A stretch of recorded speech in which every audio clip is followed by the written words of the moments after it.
தமிழ்நாடு விவசாய சங்கம் மற்றும் பழங்குடியின மக்கள், அந்த தொழில் பாடுபடக்கூடிய சாதாரண மக்கள் பொள்ளாச்சி பகுதிகளில் தென்னை மரத்திலிருந்து உற்பத்தியாகக்கூடிய மட்டை, தேங்காய், இந்த தொழிலை அநேகமாக கோவை, ஈரோடு, திருப்பூர் மாவட்டங்கள் 1600 பித்து பிரிக்கின்ற ஆலை செயல்படுகிறது. எத்தனை வருடமாக? 20 வருடங்களுக்கு மேலாக செயல்படுகிறது. ஆனால் இது சம்பந்தமாக தமிழக முதலமைச்சரை நேரிலே சந்தித்து விவசாய சார்பாக நாங்கள் மனு கொடுத்தோம்.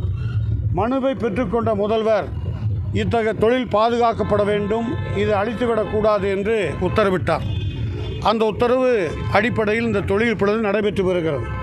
ஆனால் சில நபர்கள் வேண்டுமென்றே இது நிலத்துக்கும் நீருக்கும் பால்படுகிறது, மட்டையிலிருந்து உருவாக்கக்கூடிய அந்த வேஸ்ட்டு அனைத்தும் நீரையும் பால் பார்த்துகிறது என்ற ஒரு தவறான செய்தியை குறைதீர்ப்பு கூட்டங்களில் விவசாயிகள் மத்தியில், அந்த தொழிலாளர்கள் மத்தியில் ஒரு அச்சுறுத்தலை ஏற்படுத்தி வருகிறார்கள். இது குறித்து அந்த தொழில் நிறுவனங்கள் மாவட்ட ஆட்சித்தலைவரிடம் மனு கொடுத்திருக்கிறார்கள். இப்பொழுது நாங்கள் சொல்லுவது, இந்த தொழிலில் நம்பியிருக்கக்கூடிய சாதாரண ஏழை பழங்குடி மக்கள், கிராமப்புற விவசாய தொழிலாளர்கள், இவங்கள் வாழ்வாதாரத்தை பாதுகாக்கப்பட வேண்டும்.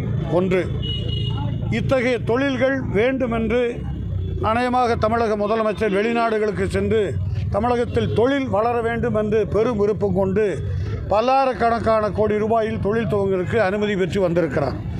ஆனால் கோவை மாவட்டத்தில் இத்தகைய தொழிலை அழிப்பதற்கு சில நபர்கள் முயன்று வருகிறார்கள். இது முழுக்க முழுக்க விவசாயம் பொய்த்து போனதனால் கோழிப்பண்ணைக்கு விவசாயிகள் வந்தார்கள், பிறகு கல்லுக்குழிக்கு வந்தார்கள், செங்கல் ஆலைக்கு வந்தார்கள், இப்பொழுது மட்டமில், பவர்லூம், இதெல்லாம் விவசாயத்தினுடைய நம்பி வந்த தொழிலாளர்கள்.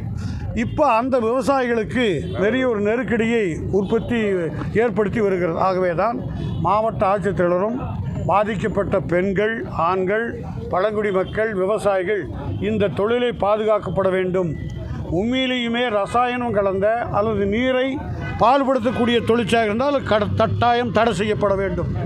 இது முழுக்க முழுக்க உரம், மண்ணும் நீரும் சேர்ந்தும் இருக்கக்கூடிய இத்தகைய மண் வளத்தையும் நீர் வளத்தையும் பெருக்கக்கூடியதான் இந்த விவசாயிகளுடைய தொட்டியும் மட்டையும்.